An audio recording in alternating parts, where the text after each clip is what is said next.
네, 안녕하세요. 저는 재활의학과 전문의 정형희입니다.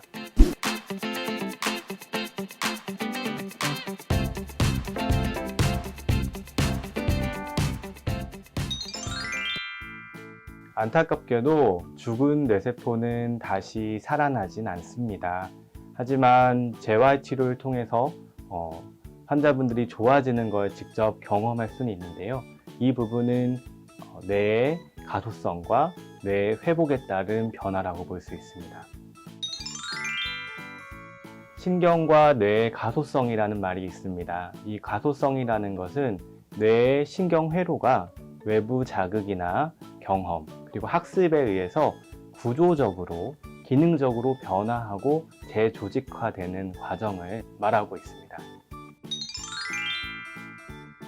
뇌의 가소성을 위한 치료는 아이의 성장과 연관해서 생각해 보면 이해하기가 쉽습니다. 아이의 성장에 따른 교육에도 대근육 발달이나 소근육 발달과 같은 말이 많이 이용되곤 하는데요.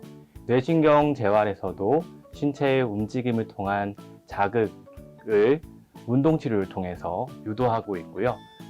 손의 미세한 움직임을 통한 자극은 작업치료를 통해서 이루어지고 있습니다. 또한 전사나 인지치료를 위해서 인지적 자극을 이용하기도 하고, 언어치료를 이용해서 언어 자극을 이용하기도 합니다. 또한 외부에서 전기 자극을 주어서 이용하는 것이 경피적, 경두계 전기 자극 치료라 할 수 있습니다. 재활치료는 꾸준히 받는 게 가장 좋습니다. 하지만 뇌졸중이 발생하고 회복되는 속도는 6개월 내에 가장 빠르기 때문에 그 기간 동안 효과적으로 재활치료하는 것이 중요하다고 볼 수 있습니다. 초기에 적절히 재활치료가 되는 것이 무엇보다 중요한데, 뇌졸중 초기에는 삼킴 장애가 있으면서 나타날 수 있는 폐렴이나 인지장애를 통해서 나타날 수 있는 선망, 그리고 기존에 갖고 있던 내과적 질환에 의한 여러 가지 합병증이 발생할 수 있기 때문에 그 기간을 입원하면서 치료받는 데 시간을 많이 보내는 경우가 많이 있습니다. 그래서 다른 문제, 합병증이 해결된 상황에서는 집중적으로 재활치료 받으시는 것을 추천해 드립니다. 일상생활에서 모든 동작을 느리지만 스스로 모든 것을 하려고 하는 것이 가장 도움이 된다고 할 수 있습니다. 스스로 시도하셔야 됩니다.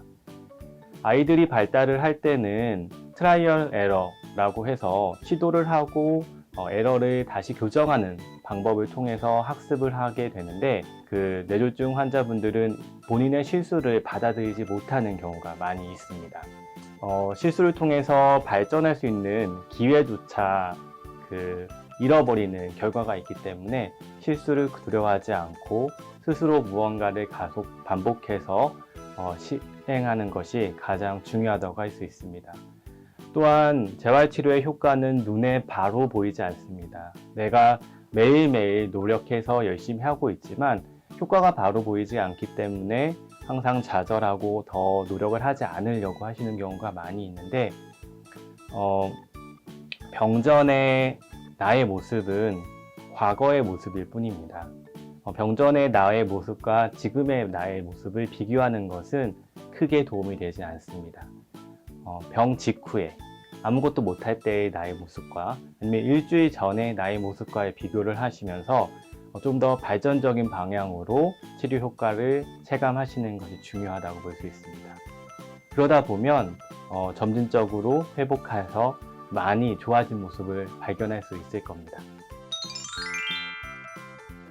재활치료의 목표는 환자의 기능적인 회복이라고 볼 수 있습니다. 객관적으로 근력이 얼마나 좋아졌는지는 크게 의미가 없다고 볼 수 있습니다.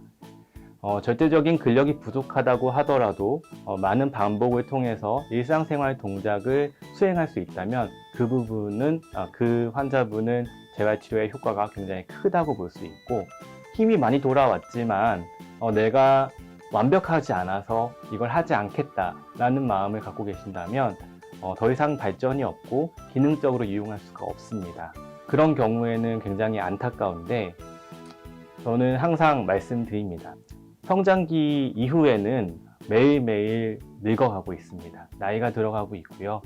그 환자분이 병전의 상황을 생각을 하고 있지만 그 상황이 돌아오지 않습니다. 그것보다는 지금 상황에서 최선을 다해서 일상생활 동작을 스스로 하고 노력하는 것이 더 나은 나의 모습을 만들 수 있다는 것을 항상 생각하시면서 재활치료 하셨으면 좋겠습니다.